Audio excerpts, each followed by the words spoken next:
دیدار حق دکھائے گی اے بھائیوں نماز، دیدار حق دکھائے گی اے بھائیوں نماز، جنت تمہیں دلائے گی اے بھائیوں نماز، دیدار حق دکھائے گی اے بھائیوں نماز۔ الحمدللہ رب العالمین والصلاة والسلام على سید الانبیاء والمرسلین، اما بعد فاعوذ باللہ من الشیطان الرجیم، بسم اللہ الرحمن الرحیم، الصلاة والسلام علیک یا رسول اللہ وعلى آلک وصحابک یا حبیب اللہ، الصلاة والسلام علیک یا نبی اللہ وعلى آلک وصحابک یا نور اللہ۔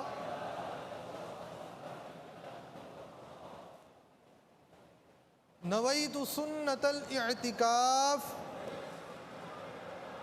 میٹھے میٹھے اسلامی بھائیوں اور مدنی چینل کے ناظرین، جب کبھی بھی داخل مسجد ہو یاد کر اعتکاف کی نیت ضرور فرما لیا کریں۔ اس کا فائدہ یہ ہوگا کہ جب تک آپ مسجد میں رہیں گے دیگر عبادات کے ساتھ ساتھ اعتکاف کا ثواب بھی ملتا رہے گا۔ نبیوں کے سلطان رحمت عالمیان سردار دو جہان مکی مدنی سلطان صلی اللہ تعالی علیہ وآلہ وسلم کا فرمان رحمت نشان ہے، جس نے مجھ پر 10 مرتبہ درود پاک پڑھا اللہ تعالیٰ اس پر 100 رحمتیں نازل فرماتا ہے۔ صلو علی الحبیب صلی اللہ علی محمد۔ آقا مدینہ قرار قلب و سینہ فیض گنجینہ باعث نزول سکینہ صاحب معطر پسینہ صلی اللہ تعالی علیہ وآلہ وسلم کا فرمان باقرینہ ہے، نیت المؤمن خیر من عملہ، یعنی مومن کی نیت اس کے عمل سے بہتر ہے۔ عالم نیت شیخ طریقت امیر اہل سنت بانی دعوت اسلامی ارشاد فرماتے ہیں، نیک و جائز کام بغیر اچھی نیت کے کار ثواب نہیں ہوتا۔ نیک و جائز کام میں جس قدر اچھی نیتیں زیادہ اسی قدر ثواب بھی زیادہ۔ اللہ عز و جل کی رضا پانے اور ثواب کمانے کے لیے آئیے اچھی اچھی نیتیں کر لیتے ہیں۔ یہ بیان اللہ رب العالمین عز و جل کی رضا کے لیے کروں گا، سنوں گا، علم دین حاصل کروں گا، جو مسئلہ بیان کیا جائے اس پر عمل کروں گا، صحیح طور پر سمجھ گیا تو دوسروں کے آگے بیان کر نیکی کی دعوت پھیلانے کے ثواب کا حقدار بنوں گا، جو بات سمجھ میں نہ آئی علماء اہل سنت دارالفتہ اہل سنت سے رابطہ کروں گا۔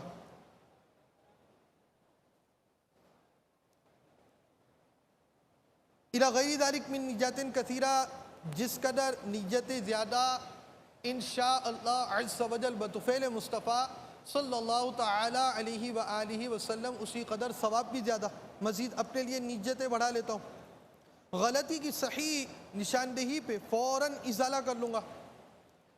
آج کے بیان اور اب تک کی میرے پاس موجود نیکیوں پر اللہ عز و جل کی رحمت سے ملنے والا ثواب نیز موجودین اور مدنی چینل کے ناظرین میں سے جو میری ملک کریں ان کا بھی ثواب بوسیلہ رحمت للعالمین برائے جناب رسالت مآب انبیاء و مرسلین خلفاء راشدین امہات المؤمنین شہیدان و اسیران کربلا تمام صحابہ و تابعین و تبع تابعین ائمہ مجتہدین خصوصاً ائمہ اربعہ اور ان کے مقلدین سلاسل اربعہ کے مشائخ و مریدین مدنی قافلوں کے مسافرین مدنی انعامات کی عاملات و عاملین تمام مؤمنات و مؤمنین مسلمات و مسلمین خصوصاً سرکار اعلیٰ حضرت اور امیر اہل سنت آمین بجاہ النبی الامین صلی اللہ تعالی علیہ وآلہ وسلم۔ بیان کا سلسلہ مکمل بیان بالثواب ہو پائے یہ ضروری نہیں، بھول کرتا پائیں تو فوراً میری اصلاح فرمائیں۔ صلو علی الحبیب صلی اللہ تعالی علی محمد۔ نماز کے حلقے کے اندر ہمارے نماز کی شرائط، نماز کے فرائض، نماز کی مفسدات یعنی نماز توڑنے والی باتوں کا بیان مکمل کرنے کے بعد ہم نماز کے واجبات کی طرف جا رہے ہیں۔ اس سے پہلے ہم واجب کے حوالے سے کچھ سمجھ لیں۔ اسلامی بھائی اور اسلامی بہنوں کے لیے جو امیر اہل سنت نے طریقہ کار نماز کا مکمل بیان کیا، اس کے بعد آپ نے یہ مدنی پھول دیے، اس طریقہ نماز میں بعض باتیں فرض ہیں کہ اس کے بغیر نماز ہوگی ہی نہیں۔ جیسا کہ آپ کو بیان کیا گیا کہ شرائط و فرائض کے بغیر نماز ہوتی ہی نہیں ہے۔ بعض باتیں واجب ہیں کہ اس کا جان بوجھ کر چھوڑنا گناہ اور توبہ کرنا اور نماز کا پھر سے پڑھنا واجب ہے۔ واجب کیا چیز ہوتی ہے؟ وہ کہ اگر جان بوجھ کر آپ نے چھوڑا تو کیا ہوگا؟ گناہ ملے گا۔ واجب جان بوجھ کر چھوڑیں گے تو کیا ہوگا؟ گناہگار ہوئے، توبہ بھی کرنی ہوگی اور نماز کو پھر سے پڑھنا واجب ہوگا، دوبارہ پڑھا جائے گا۔ اور بھول کر چھٹ گیا، واجب بھول کر چھوڑنے سے سجدہ سہو واجب ہوتا ہے۔ سلام کرنے کے بعد 2 سجدے کرتے ہیں؟ کسی کو پتہ ہے کہ سلام کرنے کے بعد بعض اوقات 2 سجدے کیے جاتے ہیں؟ کس کو پتہ ہے؟ ہاتھ کھڑا کرے۔ سلام کرتے ہیں، اس کے بعد 2 سجدے کر کر پھر قعدہ کر کر سلام پھیر کر نماز مکمل کی جاتی ہے، اسے سجدہ سہو کہا جاتا ہے۔ سجدہ سہو کے بیان میں ہے واجبات نماز میں سے اگر کوئی واجب بھولے سے رہ جائے یا فرائض و واجبات نماز میں بھولے سے تاخیر ہو جائے تو سجدہ سہو واجب ہو جاتا ہے۔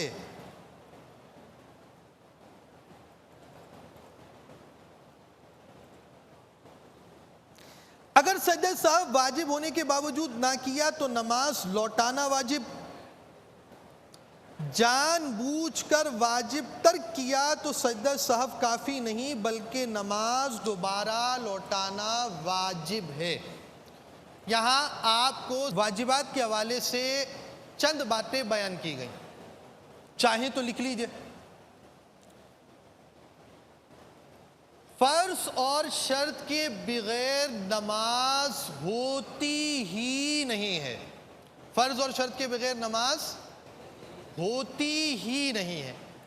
واجب ایسی چیز ہے کہ جس کے بغیر نماز اگر آپ نے ادا کر لی تو یہ نہیں کہیں گے کہ آپ نے نماز قضا کر لی، مگر واجب بھی پورے کرنا ضروری ہوتے ہیں۔ جان بوجھ کر واجب جو چھوڑے گا وہ گناہگار ہے۔ لکھ لیجئے، جان بوجھ کر جس نے واجب چھوڑا وہ گناہگار ہے، بلا اجازت شرعی واجب چھوڑنے والا گناہگار ہے۔ بعض صورت اجازت شرعی کی بھی آ جاتی ہے۔ بلا اجازت شرعی جس نے واجب چھوڑا گناہگار ہے، اور جب جان بوجھ کر واجب چھوڑ دیا تو اب اس کو حکم دیا جائے گا جو نماز پڑھ رہا ہے وہ نماز مکمل کرے اور اس کے بعد وہ نماز دوبارہ پڑھے گا۔ جان بوجھ کر جس نے واجب چھوڑا اس کو نماز دہرانا، لوٹانا یہ واجب ہو جائے گا۔ جس نے جان بوجھ کر واجب چھوڑا بلا اجازت شرعی گناہگار مستحق عذاب نار ہے اور اس کو حکم دیا جائے گا کہ نماز دوبارہ پڑھے۔ اب ایک شخص سے غلطی سے واجب چھوٹ گیا، فرض غلطی سے چھوٹا ہو، شرط غلطی سے چھوٹی ہو، بلا اجازت شرعی، بلا رخصت شرعی شرط اور فرض چھوڑنے والے فرض کی نماز ہوتی ہی نہیں ہے۔ لیکن جو مسئلہ واجب کا ہے وہ یہ ہے کہ اگر غلطی سے کسی نے واجب چھوڑ دیا قصدن نہ کیا، ارادہ نہیں تھا، بھول سے واجب چھوڑ دیا تو سجدہ سہو واجب ہو جاتا ہے۔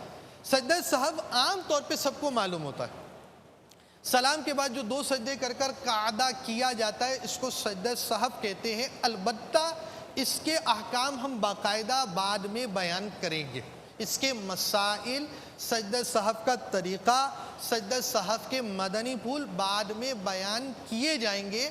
البتہ یہاں یہ بات سمجھ لیجئے کہ واجب غلطی سے چھوڑ دیا تو اب سجدہ سہو کرنا پڑے گا۔ یہ آپ نے واجب کی تمہیدی بات سمجھ لی ہو تو اب ہم واجبات کی طرف چلتے ہیں۔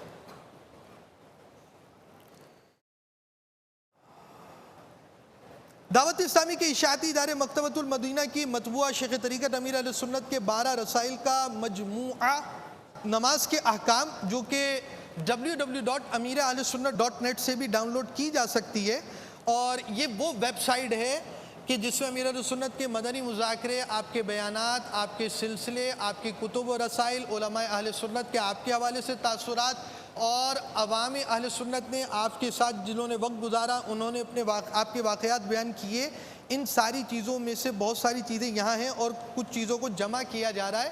البتہ سارے ہی مدنی مذاکرے اور سارے ہی بیانات اس میں موجود نہیں ہیں۔ پہلا واجب تکبیر تحریمہ میں لفظ اللہ اکبر کہنا۔ صدر الشریعہ بدر الطریقہ حضرت مفتی امجد علی اعظمی علیہ رحمۃ اللہ القوی فرماتے ہیں، اللہ اکبر کی جگہ اور لفظ جو خالص تعظیم الہی کے ہوں کہے تو ان سے بھی ابتدا ہو جائے گی، مگر یہ تبدیلی مکروہ تحریمی ہے۔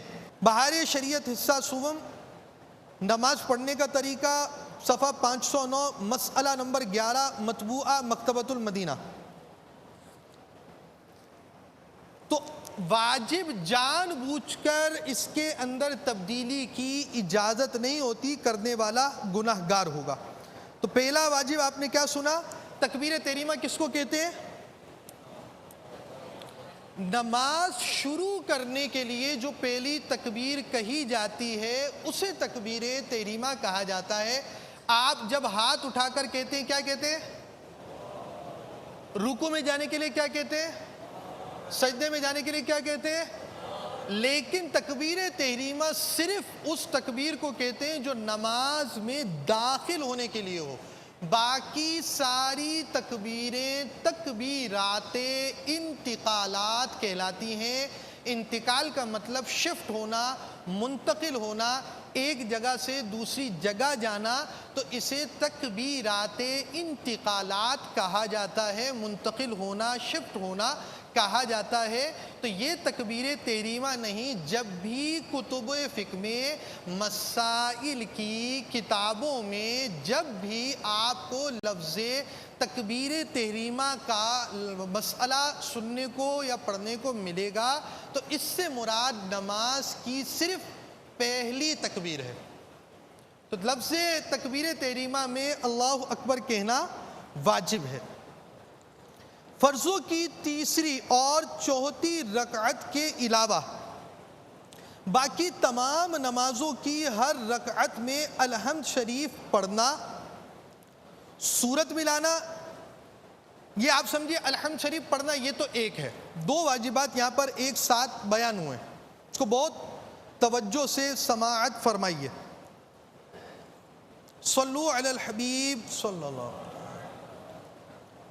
فرض کی تیسری چوتھی رکعت کے علاوہ تمام نمازیں یا نماز جنازہ بھی مراد نہیں ہے۔ جیسے رکوع اور سجود والی نماز آپ کون کون سی نمازیں پڑھتے ہیں؟ آپ فرض پڑھتے ہیں، واجب نماز پڑھتے ہیں، سنت مؤکدہ پڑھتے ہیں، سنت غیر مؤکدہ پڑھتے ہیں۔ یہ مؤکدہ اور غیر مؤکدہ کیا ہوتی ہے؟ یہ 4 سنتیں ظہر کی جو آپ پڑھتے ہیں یہ مؤکدہ ہیں، 2 سنتیں جو آپ پڑھتے ہیں وہ ساری ہی مؤکدہ ہوتی، اور اسی طرح 4 سنتیں آپ عصر کی جو پہلے پڑھتے ہیں یہ غیر مؤکدہ ہوتی ہیں، تاکیدی نہیں ہوتی، لازم نہیں ہوتی۔ اور اسی طرح عشاء سے پہلے جو 4 رکعتیں پڑھی جاتی ہیں وہ بھی غیر مؤکدہ ہیں. تو آپ فرض پڑھتے ہیں، وتر پڑھتے ہیں، سنت مؤکدہ پڑھتے ہیں، غیر مؤکدہ پڑھتے ہیں، نفل پڑھتے ہیں، تراویح پڑھتے ہیں، صلاۃ التسبیح پڑھتے ہیں، صلاۃ التوبہ پڑھتے ہیں، اشراق چاش پڑھتے ہیں. ہر قسم کی نماز جنازہ یہاں مراد نہیں ہے. ہر قسم کی نماز کی ہر رکعت میں علاوہ فرض کی تیسری اور چوتھی رکعت، ظہر کی پچھلی 2 رکعتوں میں، عصر کی پچھلی 2، مغرب کی پچھلی 1، عشاء کی پچھلی 2، یہ 4 نمازیں ہیں. 4 میں سے 3 نمازوں کی 2 رکعتوں میں، اور مغرب کی 1 تیسری رکعت کا یہ مسئلہ نہیں ہے.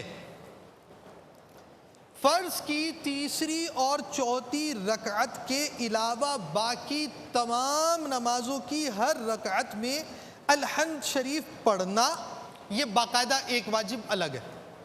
اس کی تفصیل میں عرض کرتا ہوں. سورت ملانا یا قرآن پاک کی ایک آیت جو چھوٹی 3 آیتوں کے برابر ہو یا 3 چھوٹی آیتیں پڑھنا. اب آپ کی 2 واجبات ہیں قراءت کے حوالے سے. قراءت کے حوالے سے آپ کے جو 2 واجبات بنے وہ بنے سورہ فاتحہ کا پڑھنا. سورہ فاتحہ کے پڑھنے میں کچھ تفصیل ہے. سورہ فاتحہ کی ایک آیت بھی رہ گئی تو سجدہ سہو واجب ہوگا. 2 باتیں یہاں بیان کی گئی ہیں. ایک تو سورہ فاتحہ پڑھنا واجب ہے، اور اس کا معنی اس کی کوئی آیت بھی باقی نہ رہے. سورہ فاتحہ کی کوئی بھی آیت آپ نے اگر چھوڑ دی غلطی سے تو اب اس کے احکام وہی ہوں گے جو بیان کیے گئے، اور جان بوجھ کے چھوڑیں گے تو نماز دوبارہ پڑھنے کا حکم دیا جائے گا. سورہ فاتحہ پوری مکمل سورہ فاتحہ ساری آیتیں آپ کو پڑھنی ہیں. ایک آیت بھی اگر آپ نے چھوڑ دی تو اس سے سجدہ سہو واجب ہو جائے گا. ایک تو یہ واجب ہوا. قراءت کے اعتبار سے کتنے واجبات کا یہاں بیان ہے؟ 2 چیزوں کا. ہم آپ کو تفصیل بیان کر چکے کہ فرض کی تیسری اور چوتھی رکعت کے علاوہ ہر نماز کی ہر رکعت میں یہاں نماز جنازہ مراد نہیں ہے. سورہ فاتحہ پڑھنا واجب، اور 3 چیزوں میں سے ایک چیز کا پڑھنا واجب ہے. سورہ فاتحہ کی اگر ایک آیت بھی چھوڑ دی تو سجدہ سہو واجب ہوگا جبکہ غلطی سے چھوڑی ہو. اب سورہ فاتحہ پڑھ لی تو قراءت کے 2 واجبات میں سے ایک واجب سورہ فاتحہ کی ہر آیت کا پڑھنا یہ ادا ہوا. دوسرا واجب ابھی باقی ہے. 3 چیزوں میں سے ایک چیز لکھ لیجئے.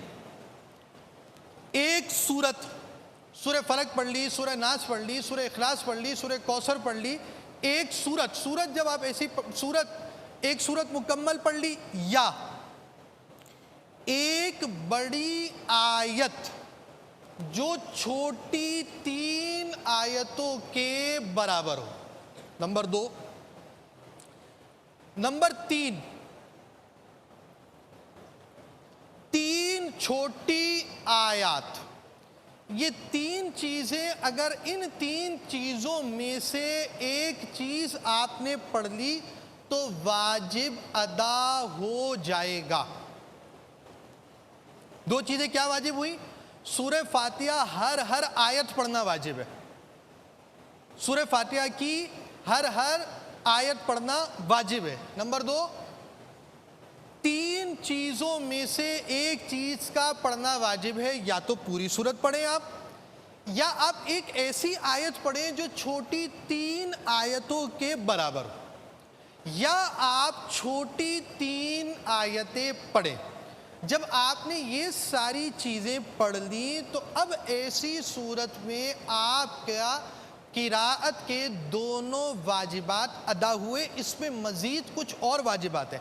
سورت کتنی پڑھنی ہے اس کے اعتبار سے دو واجبات کا یہ بیان ہے۔ الحمد شریف کا سورت سے پہلے پڑھنا، فرض کی پچھلی رکعتوں میں فاتحہ الحمد کے بعد سورت پڑھی، اس کے بعد پھر الحمد پڑھی تو سجدہ سہو واجب نہیں۔ مسئلہ نمبر 15 بہار شریعت، یوں ہی فرض کی پچھلی رکعتوں میں فاتحہ کی تکرار سے مطلقاً سجدہ سہو واجب نہیں۔ اگر پہلی رکعتوں میں الحمد کا زیادہ حصہ پڑھ لیا تھا پھر اعادہ کیا تو سجدہ سہو واجب ہے۔ الحمد شریف کا سورت سے پہلے پڑھنا واجب ہے، اور الحمد شریف اور سورت کے درمیان آمین اور بسم اللہ الرحمن الرحیم کے علاوہ کچھ اور نہ پڑھنا۔ یہاں پر ایک مسئلہ یہ سمجھ لیجئے کہ یہاں یہ لکھا ہے کہ الحمد شریف اور سورت کے درمیان آمین اور بسم اللہ الرحمن الرحیم کے علاوہ کچھ نہیں پڑھنا۔ بعض حضرات یوں سمجھتے ہیں کہ یہاں پر آمین اور بسم اللہ الرحمن الرحیم پڑھنا واجب ہے، یہاں یہ نہیں لکھا گیا۔ یہاں یہ بات بیان کی جا رہی ہے کہ سورہ فاتحہ اور دوسری سورت کے درمیان آمین اور بسم اللہ الرحمن الرحیم کے علاوہ کچھ اور نہیں پڑھا جائے گا۔ اگر پڑھ کر ان میں جو سنتیں اور مستحبات ہیں، یہ دونوں چیزیں سنتوں سے ہیں کہ یہ پڑھے تو ان دو سنتوں کو ادا کر سکتا ہے، اس سے زیادہ کوئی اور چیز نہیں پڑھ سکتا۔ جیسا کہ بہار شریعت میں یہ بھی ہے کہ سورت سے پیشتر دوبارہ الحمد پڑھی یا سورت ملانا بھول گیا یا سورت کو فاتحہ پر مقدم کیا یا الحمد کے بعد ایک یا دو چھوٹی آیتیں پڑھ کر رکوع میں چلا گیا، پھر یاد آیا اور لوٹا اور 3 آیتیں پڑھ کر رکوع کیا تو ان میں سجدہ سہو ہے۔ جو ہم سے تعلق رکھنے والی بات ہے وہ یہ ہے کہ دوبارہ الحمد پڑھی، یعنی ایک مرتبہ سورہ فاتحہ پڑھی اور اس کے بعد دوبارہ سورہ فاتحہ پڑھ لی اور اب دوبارہ اس سے سورت ملا دی، تب بھی سجدہ سہو واجب ہو گیا۔ صلو علی الحبیب صلی اللہ تعالی علی محمد۔ دیدار حق دکھائے گی اے بھائیوں نماز، دیدار حق دکھائے گی اے بھائیوں نماز، جنت تمہیں دلائے گی اے بھائیوں نماز، دیدار حق دکھائے گی اے بھائیوں نماز۔